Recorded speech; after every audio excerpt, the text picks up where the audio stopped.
그리고 창수가 나고 바람이 불어 그 집에 부딪히되 무너지지 아니하나니 이는 주추를 반석 위에 놓은 까닭이요 나의 이 말을 듣고 행하지 아니하는 자는 그 집을 모래 위에 지은 어리석은 사람 같으리니 비가 내리고 창수가 나고 바람이 불어 그 집에 부딪힘에 무너져 그 무너짐이 심하니라. 아멘. 찬양 드리겠습니다.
당신은 하나님의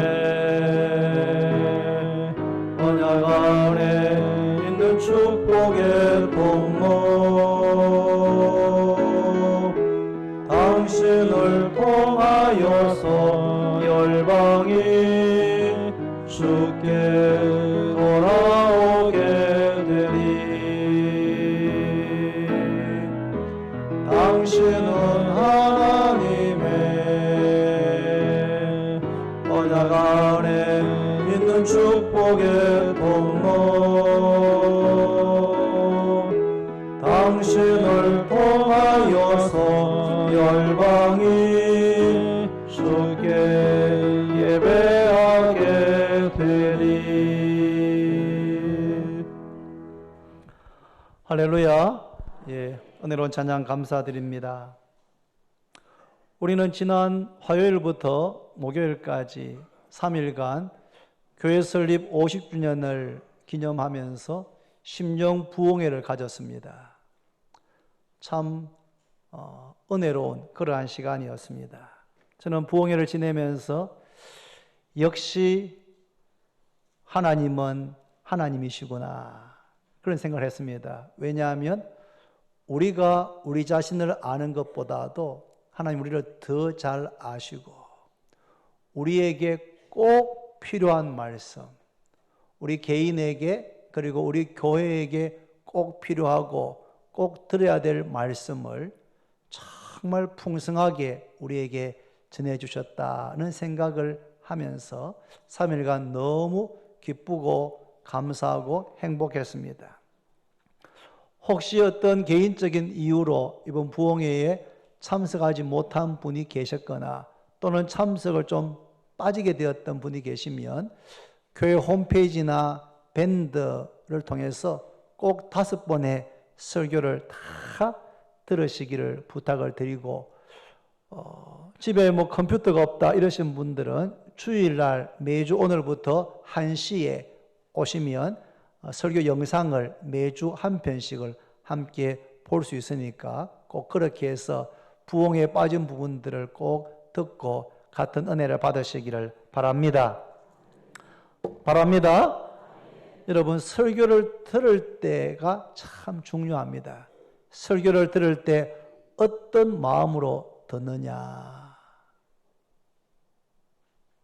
같은 시간에 같은 장소에서 같은 말씀을 듣지만 그 결과는 다릅니다.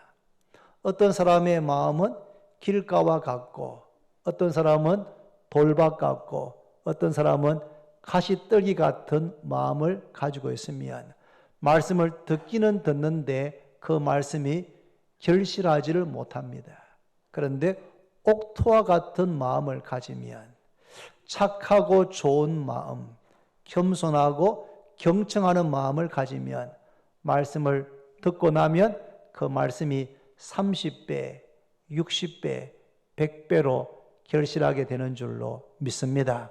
그래서 우리는 매주 부흥회 때뿐만 아니고 주일날마다 혹은 수요일이든 언제든지 예배를 드릴 때 말씀을 전하고 듣는 시간에 길을 쫑긋 세우고 마음을 겸비하게 해서 그 말씀을 사람의 말로 듣지 않고 하나님께서 내게 하시는 말씀으로 받을 때에 그 말씀이 듣는 사람 속에서 살아서 역사하게 되고 열매를 맺게 되고 우리의 믿음이 자라게 하고 우리의 삶을 변화시키는 줄로 믿습니다.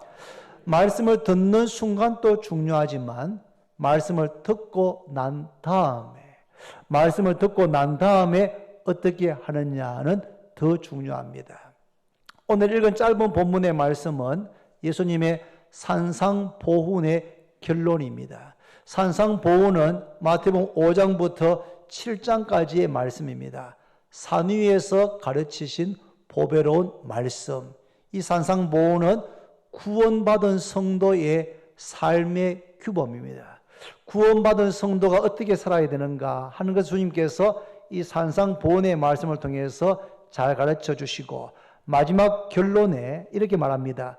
누구든지 내 말을 듣고 행하는 자는 그 집을 반석 위에 지은 지혜로운 사람과 같고 누구든지 내 말을 듣고 행하지 않는 사람은 그 집을 모래 위에 세운 어리석은 사람과 같다. 반석 위에 지은 집과 모래 위에 지은 집, 지혜로운 사람과 어리석은 사람의 차이가 무엇입니까? 한 가지입니다. 똑같이 말씀을 듣습니다. 똑같이 부흥회에 참석하고 똑같이 주일 예배에 참석해서 말씀을 듣는데 듣고 행하느냐, 듣고 행하지 않느냐. 이것이 반석 위에 지은 집과 모래 위에 지은 집, 지혜로운 사람과 어리석은 사람을 나누게 되는 것입니다.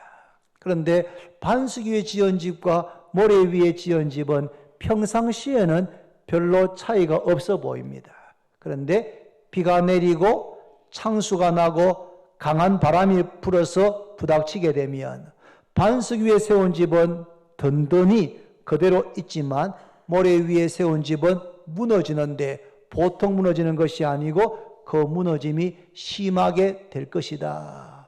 평상시에는 우리의 믿음과 우리의 신앙의 진면목이 잘 드러나지 않는데 비가 내리고 창수가 나고 바람이 부는 것 같이 우리의 인생에 어려움과 고난이 닥치게 될 때에 반석 위에 지은 집은 그대로 견고하게 서 있지만 모래 위에 세운 집은 무너짐이 심하게 된다고 했습니다.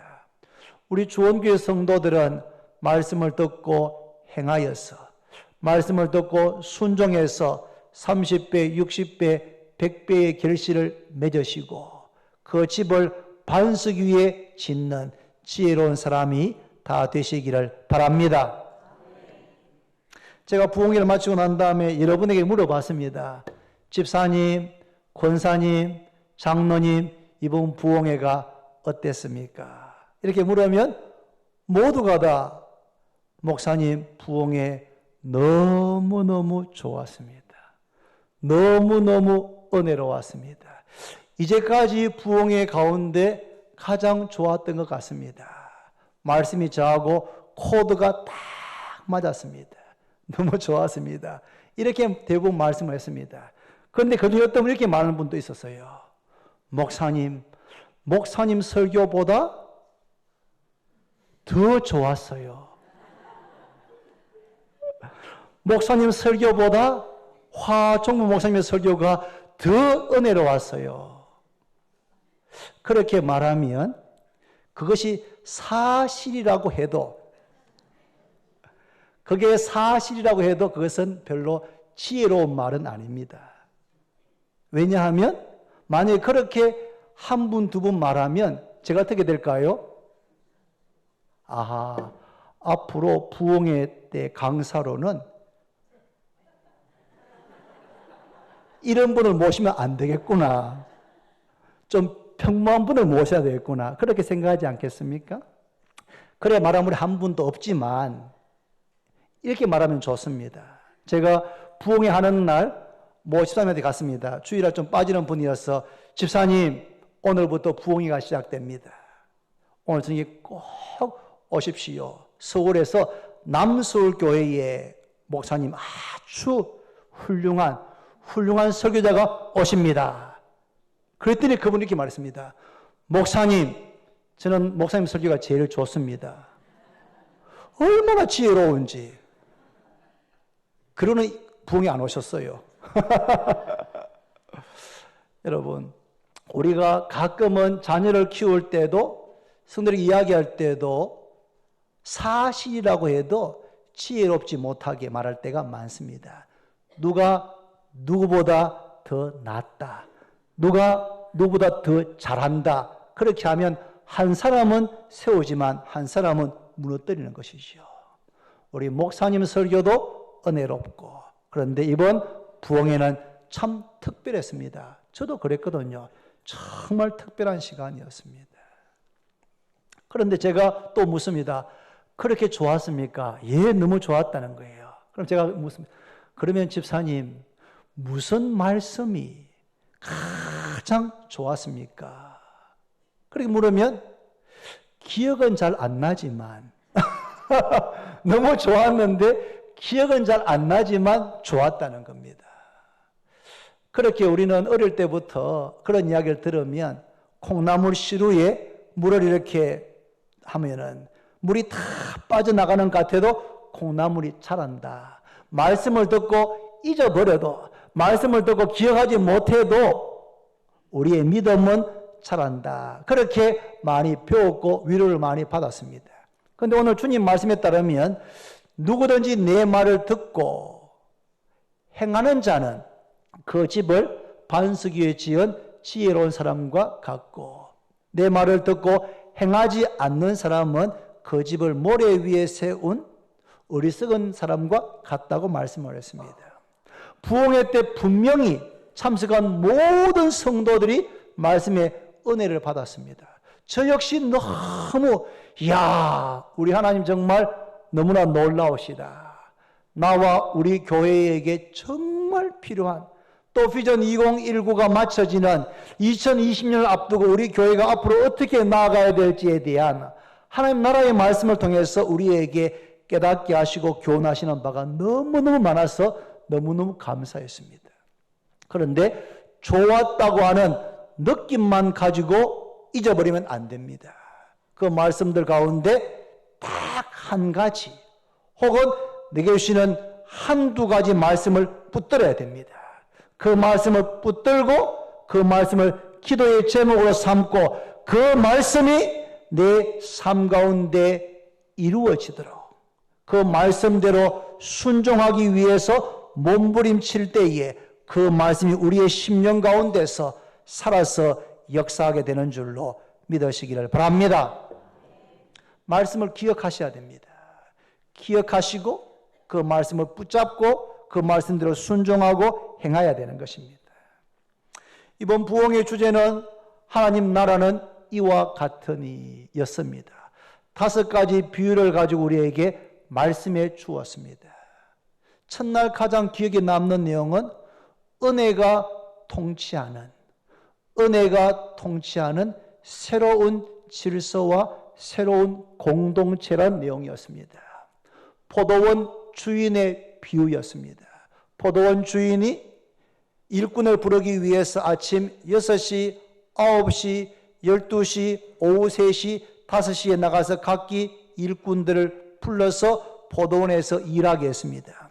일이 마쳤을 때에 주인이 청지기에게 나중 온 사람부터 시작해서 먼저 온 사람까지 품삯을 주게 했는데 제11시 오후 5시에 와서 1시간 일하는 둥 마는 둥 한 사람들에게 그들에게 한 데나리온 하루 온전히 일한 사람의 품삯을 주는 것입니다. 일한 것이 없는데 땀 흘려 수고한 것이 없는데 받을 자격이 없는데 주신 거 한 데나리온 그게 바로 무엇입니까? 하나님의 은혜이고 하나님의 구원의 은혜인 줄로 믿으시기를 바랍니다. 얼마나 감사했겠습니까? 얼마나 기쁘고 감격스러웠겠습니까? 자기는 그런 한 데나리온을 받을 자격이 전혀 없는데 주인이 주어서 받은 겁니다. 너무 기쁘고 감사해서 입에서 감사의 말이 감격의 말이 끊어지지 않았을 겁니다.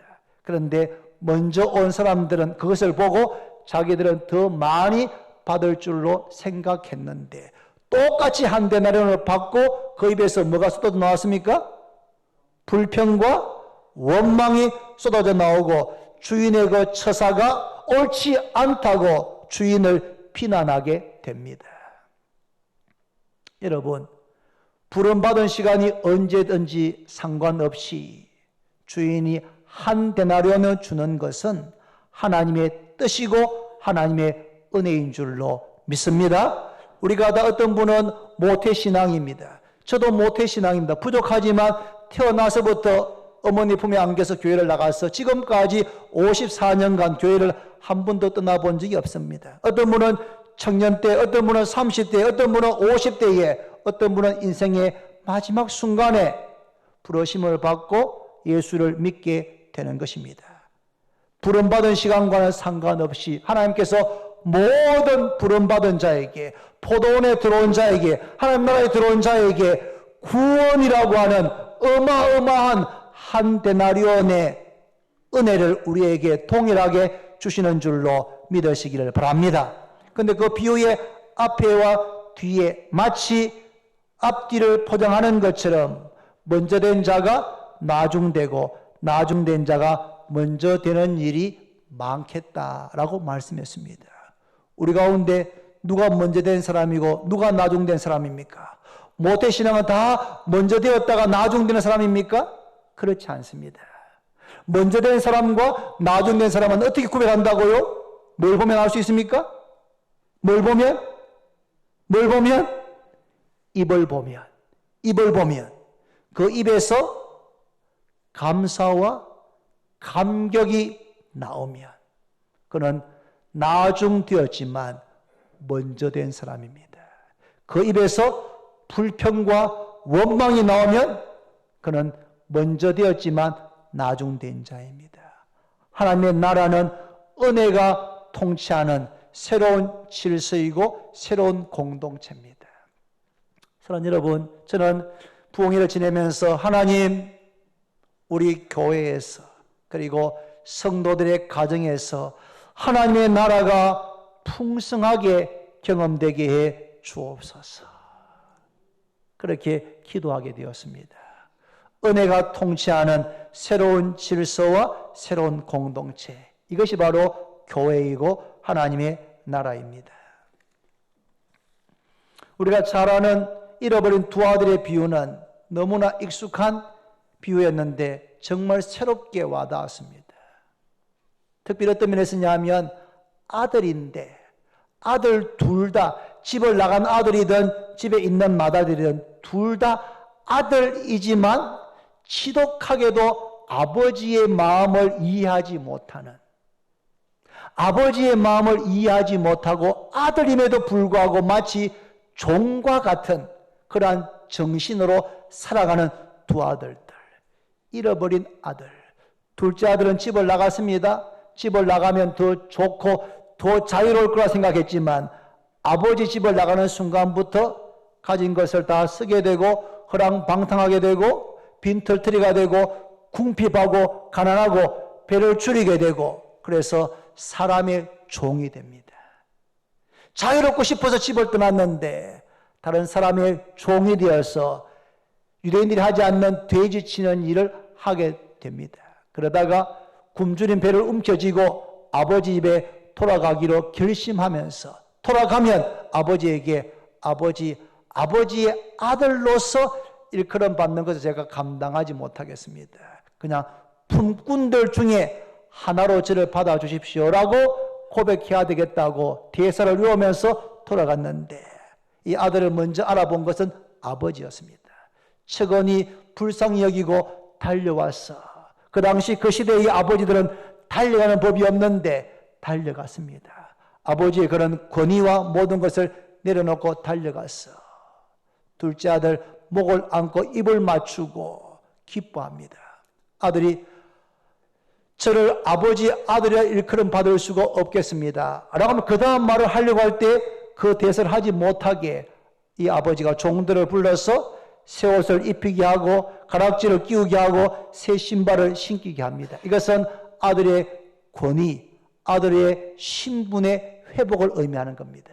그 행위는 너는 내 아들이다, 너는 내 아들이다, 너는 내 아들이라고 3번 말씀하시는 것과 같다고 했습니다. 살찐 송아지를 잡아서 잔치를 벌이는 것은 잃어버린 아들을 찾았을 때의 그 아버지의 마음의 표현입니다.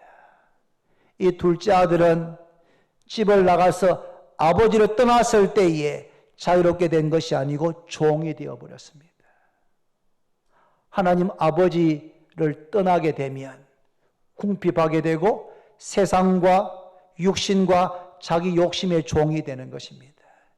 집을 나가지 않았던 큰아들이 밭에서 돌아왔는데 풍악 소리가 들립니다.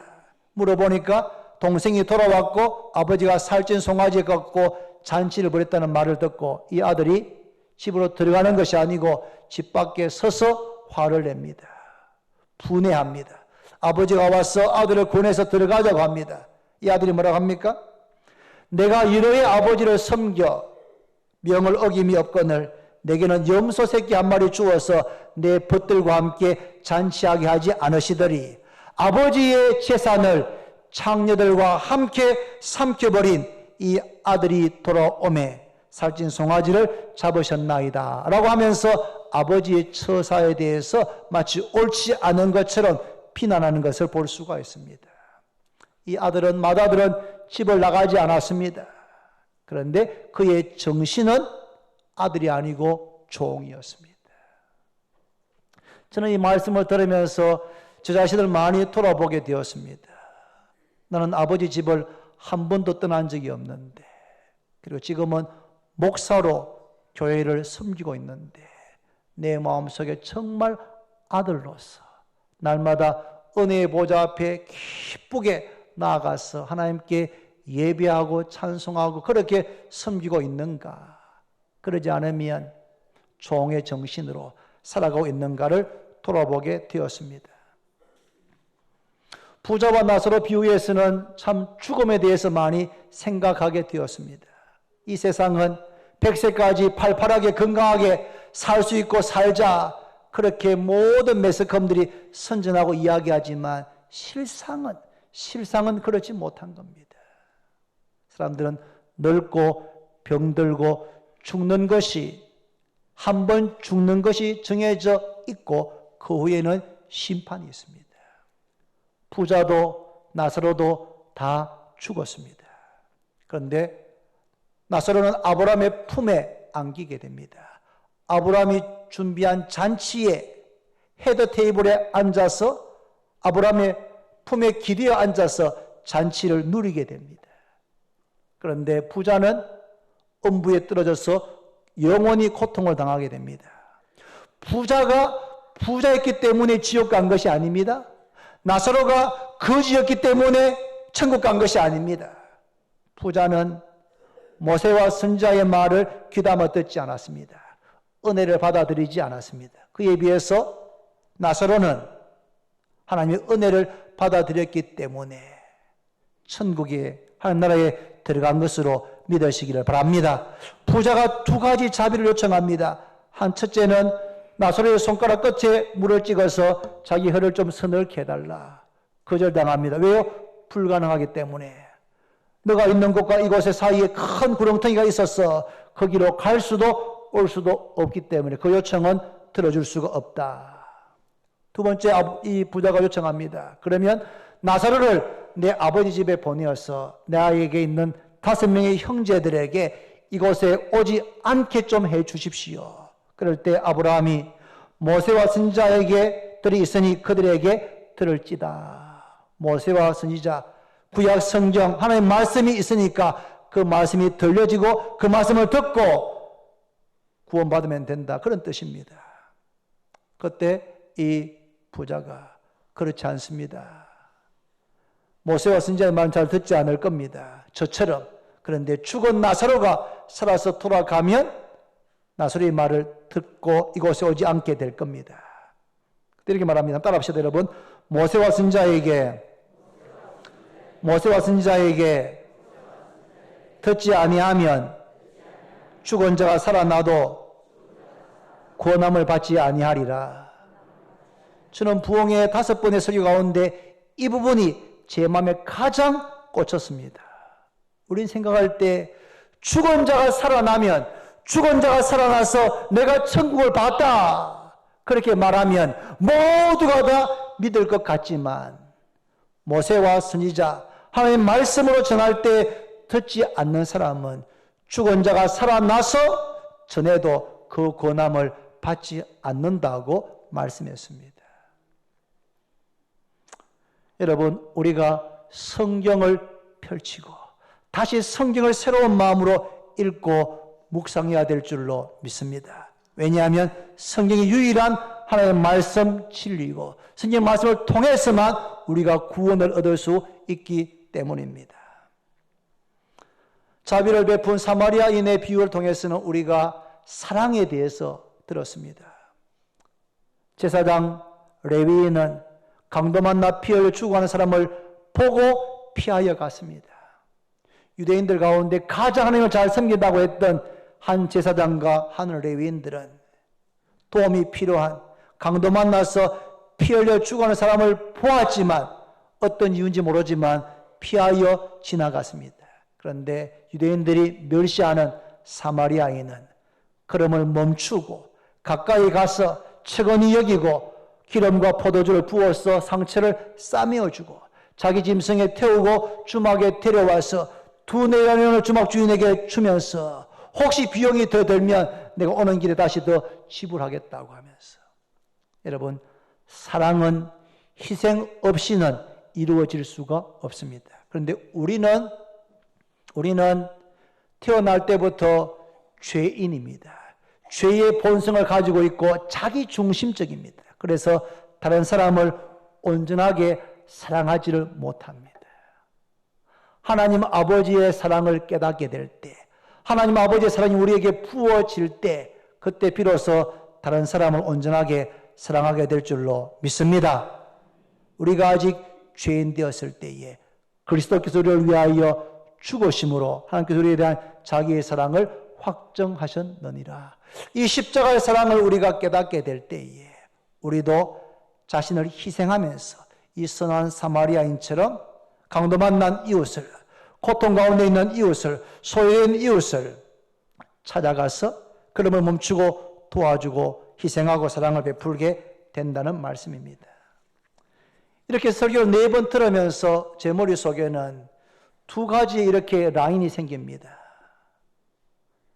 포도원 주인의 비유에서 이런 시간에 불려온 사람들, 6시, 9시, 12시, 3시 온 사람들, 그들은 한 대련밖에 받지 않았을 때 그 입에서 불평과 불만을, 원망을 늘어놓았던 사람입니다. 은혜가 통치하는 새로운 질서 안에 살면서도 그들은 그 은혜를 잊어버리고 불평하며 원망하고 살고 있었습니다. 2 아들의 비유에서 맏아들은 아버지 집을 한 번도 떠난 적이 없지만 그는 아버지의 마음을, 아버지의 기쁨과 슬픔을 전혀 이해하지 못한 그런 맏아들이었습니다. 부자와 나사로의 비유에서는 부자는 자신의 모든 것, 자신의 시간과 건강과 물질과 모든 것을 오로지 자기 자신과 이 세상, 현 세상을 위해서만 쏟아 부었던 그러한 사람이었습니다. 은혜에 대한 감사와 감격이 없었습니다. 사마리아인의 비유에서는 제사장과 레위인들, 종교적인 행위에는 성실했는지 모르겠지만 사랑해야 될 사람을 사랑하지 않는 그런 사람들의 그룹이 일련적으로 연결되어졌습니다. 그에 비해서 제11시에 온 사람, 집을 나갔다가 회개하고 돌아온 둘째 아들, 거지 나사로, 그리고 사마리아인, 이 사람들은 다 그 마음속에 은혜가 통치하는, 나는 일한 것도 없고 부족한데, 받을 자격이 없는데 이런 은혜를, 이런 사랑을 받았다고 하는 그런 감격과 감사 가운데 살아가는 사람들이었습니다. 여러분, 혹 우리가 어디에 속합니까? 혹 예수를 믿은 지, 세례받은 지 수십 년이 되었는데 혹시 우리도 감사와 감격은 잃어버리고 교회를 섬기면서 조그만 일에도 불평, 불만, 원망을 쏟아내면서 혹은 살아가고 있지 않습니까? 다시 우리에게 은혜가 부어져서 처음 사랑이 회복되어져서 감사하며 감격하는 역사가 이 부흥의 이후에 우리 모두에게 있기를 바랍니다. 마지막 비유의 말씀은 겨자씨와 누룩의 비유였습니다. 사람들은 하늘나라로 가면 크고 웅장한 세계를 지배하는 로마 제국 같은 그런 나라를 떠올리기 쉽지만 예수님은 하나님 나라는 사람이 자기 밭에 심은 겨자씨 한 알과 같다. 겨자씨는 눈에 보일까 말까 하는 아주 작은 그런 씨와 같다. 그렇게 시작한다는 겁니다. 그런데 그 씨가 싹이 나고 자라면 키가 2m에서 4m까지 되는 큰 나무가 되고 공중의 새들이 와서 깃들이고 안식을 누리게 되는 것이 하나님의 나라다. 하나님 나라는 아주 작게 시작하게 되지만 크게 성장하게 되고, 누룩에 비유해서 하나님 나라는 여자가 가루 서말 속에 넣어서 전부 부풀게 한 누룩과 같다. 외적으로 성장할 뿐 아니라 내적으로 변화되어지는 것이 바로 하나님의 나라다라고 말씀했습니다. 여러분, 저는 이 말씀을 부흥회 때 들으면서 제 마음속에 저 자신과 우리 교회에게 2가지를 꼭 함께 적용해야 되겠다는 생각이 들었습니다. 첫 번째는 앞에도 말씀드렸던 것처럼 다시 우리가 말씀으로 돌아가자는 겁니다. 말씀으로 돌아가야 됩니다. 모세와 선지자에게 듣지 아니하면 죽은 자가 다시 살아나도 권함을 받지 아니하리라. 요즘 시대는 21세기에 뭔가 빠르게 뭔가 놀라운 어떤 사건들, 기적들을 사람들이 추구하지만 그런 기적을 본다고 해서 믿게 되는 것이 아닙니다. 모세와 선지자로 가르치는 하나님 말씀, 하나님 말씀에 권함을 받지 아니하면 죽은 자가 다시 살아나도 권함을 받지 않게 된다. 우리가 하나님 말씀을 새롭게 읽게 되고 말씀을 듣게 되고 사랑하게 되기를 바랍니다. 원래 1월달부터 우리가 매일 승려 가지고 새벽기도 때 설교하고 각자 큐티하고 그렇게 지낼 때 1월달에는 한 100권 정도를 신청했는데 이번 11월, 12월 보니까 한 40권 정도밖에 신청 안 한 것 같습니다. 그만큼 줄어들었다는 거. 우리가 어떤 일을 지속적으로 하는 것 참 쉽지가 않습니다. 그런데 우리가 하나님의 말씀으로 돌아가야 됩니다. 말씀 외에는 구원의 방법이 없습니다. 하나님의 말씀이 유일한 구원의 방법입니다. 구원의 길입니다. 너희가 영생을 얻을 줄로 알고 성경을 상고하거니와 성경 곧 내게 대하여 증거하는 것이다. 성경을 읽지 않으면 예수 그리스도를 인격적으로 만날 수가 없습니다. 성경을 사랑해서 다시 바쁘다 보면은 몇 주, 몇 달 동안 성경을 한 장도 읽지 않을 수가 있지 않겠습니까? 여러분, 우리가 하루에 밥을 먹지 않으면 배고파서 못 사는 것처럼 우리가 매일매일 하나님의 말씀을 새로운 마음으로 말씀을 낯설게 이미 여러 번 읽은 말씀이지만 마치 처음 읽는 말씀인 것처럼 다시 말씀을 한 절 한 절 다시 읽고 묵상하고 그 말씀대로 순종하고 설교 말씀을 들을 때마다 설교 말씀을 내게 하시는 말씀으로 귀를 기울여 잘 듣게 된다면 그래서 우리가 다시 말씀으로 돌아가게 되고 말씀을 사랑하게 된다면 놀라운 변화와 기적이 말씀을 통해서 일어나게 될 줄로 믿습니다. 1년에 성경 1독 이상 하는 것이 기본입니다. 그런데 1독을 퍼뜩하고 했다 이게 중요한 것이 아니고 그 말씀이 우리의 영혼의 양식이 되어야 됩니다. 성령의 검이 되어야 됩니다. 주의 말씀은 내 발의 등이요 내 길의 빛입니다. 매일 말씀을 통해서 우리가 걸어갈 길을 밝히 보게 되어야 하는 것입니다.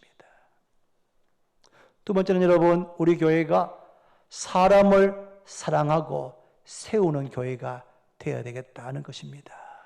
사람을 사랑하고 세우는 교회. 일찍 온 사람들, 부자, 마다들, 제사장과 레위인들, 이런 사람들은 은혜가 그 마음에 통치하지 않기 때문에 그 입에서는 늘 불평과 원망이 쏟아질 수밖에 없습니다. 우리가 마지막 시간에 들었던 것처럼 지금 한국 교회는 사회로부터 많은 비판을, 조롱을 당하고 있습니다. 그러한 내용에 대해서 우리가 겸손하게 받아야 됩니다. 그리고 인정하고 돌이켜야 됩니다. 그러나 성도들이 교회에 대해서 내가 속해 있는 나 그리스도의 몸인 교회에 대해서 함부로 뾰족한 그런 말을 하는 것은 옳지가 않습니다. 왜냐하면 교회는 하나님의 아들께서 자신의 피를 값주고 사신 생명을 값으로 지불하고 사신 그리스도의 몸이기 때문입니다. 그리고 또 그 몸에 우리가 속해 있습니다. 주님의 교회를 사랑하시기를 바랍니다. 사랑해야 됩니다, 여러분. 부족한 것이 있습니다. 이 교회 건물이 아니고 교회 안에 성도들 한 분 한 분, 목사인 저도 우리 모두가 다 허물이 있고 부족함이 있습니다. 한두 분이 아니고 목사님 설교보다도 한 번 설교가 더 은혜스럽습니다. 이렇게 말하면 한 번, 두 번 자꾸 들으면 열받는 겁니다. 그렇지 않겠습니까? 다 우리가 다 연약합니다, 여러분. 그래서 우리는 서로를 소중하게 생각하고 특별히 사람을 세우는데 말로 사람을 잘 세워야 됩니다. 사랑해서 희생하고 섬기지만 마귀는 성도의 말을 통해서 교회를 약화시키고 힘을 빼고 허물 때가 얼마나 많이 있는지 모릅니다. 성령 충만해서 우리 모두가 다 성령께서 말하게 하심을 따라서 말하게 되기를 바랍니다. 함부로 아무렇게나 내 기분대로 내 감정대로 그렇게 말하시지 말고 상대방을 정말 존중하고 배려하면서 상대방을 세우는, 덕을 세우는, 지지하는, 격려하는, 위로하는 그런 말을 해야 합니다. 그렇게 해서 사람이 세워지는, 형님 누나들, 우리 어른 세대들은 동생들을 말로 진심으로 지지해주고 격려해주고, 또 동생들은 형님 누나들을 존경하는, 감사하는 그런 말들이 이렇게 평상시에 계속해서 주고받게 될 때, 그럴 때 우리 교회는 정말 새로운 교회가 될 줄로 믿습니다. 여러분, 이 두 가지를 꼭 함께 기억하고 부흥의 이후에 누구든지 내 말을 듣고 행하는 자는 그 집을 반석 위에 지은 지혜로운 사람과 같다고 말씀했습니다. 말씀을 듣고 은혜 받았습니다. 너무 좋았습니다. 내 스타일이었습니다. 너무 좋았습니다. 5년 뒤에 꼭 오시면 좋겠습니다. 그런 말씀들 많이 하셨는데, 그 말씀을 듣고 좋았다고 하는 그 느낌만이 아니고 그 가운데 한두 가지를 딱 마음에 품어야 됩니다. 마음에 새겨야 됩니다. 그리고 그 말씀대로 살기 위해서 몸부림치는 겁니다. 하나님, 이 말씀대로 제가 살겠습니다. 도와주십시오. 제가 다시 말씀을 사랑하겠습니다. 주의 말씀을 사랑하겠습니다. 말씀을 매일매일 읽겠습니다. 읽고 묵상하겠습니다. 그 말씀대로 순종하겠습니다. 설교 말씀을 들을 때에도 하나님의 말씀으로 그렇게 겸손하게 듣겠습니다. 하나님의 말씀이 제 삶을 인도하시고 다스려 주십시오. 사람을 세우는 교회가 되고 제가 앞으로 사람을 세우는 그런 성도가 되겠습니다. 특별히 사랑으로, 희생으로 사랑할 뿐 아니고 내가 하는 입술의 말을 통해서 다른 사람을 실족시키는 일 없이 진심으로 존중하고 지지하고 세우는 그런 말을 해서 우리 주원교를 통해서 겨자씨와 같이 시작되어졌지만 큰 나무가 되어지는 그런 역사가 일어나게 되고, 누룩이 가로수 마을 전체를 다 부풀게 하는 것처럼 우리가 외적으로 성장하는 것이 아니고 뿐만 아니고 우리의 내면이, 인격이 변화되어지는 그런 역사가 부흥의 이후에 말씀을 기억하고 순종함으로 일어나게 되기를 바랍니다. 기도드립니다. 하나님 아버지, 감사합니다. 교회 설립 50주년을 지내면서 심령 부흥회를 계획하고 기도로 준비하고 지난 사흘 동안 부흥회가 이루어지게 하신 것을 하나님 감사합니다. 참석한 모든 분들이 말씀의 은혜를 받았다고 대답하셨는데, 하나님, 참석하지 못한 분들도 주께서 위로하시고 영상을 통해서 함께 말씀을 들으면서 같은 은혜를 받게 되기를 원합니다. 아버지 하나님, 각자 주신 말씀들을 마음에 새기고 그 말씀대로 듣고 끝나지 않고 행하는, 순종하는 저희들 되게 해 주옵소서. 특별히 우리 교회가 말씀으로 돌아가기를 원합니다. 말씀을 더욱더 사랑해서 날마다 읽고 듣고 묵상하고 그 가운데 기록한 대로 지켜 행하는 우리 교회가 되게 하여 주옵소서. 사람을 세우는 교회가 되기를 원합니다. 나를 희생하고 섬겨서 사람을 세울 뿐 아니라 우리가 주고받는 말을 통해서 상대방을 낙심케 하는 것이 아니라 말을 통해서, 말 한마디를 통해서 사람을 세우는 그런 우리 교회가 되어서 작은 겨자씨와 같이 시작되어졌지만 큰 나무가 되는 역사가 우리 교회와 성도의 각자의 삶 가운데 이루어지게 해 주옵소서. 예수님의 이름으로 기도드립니다. 아멘.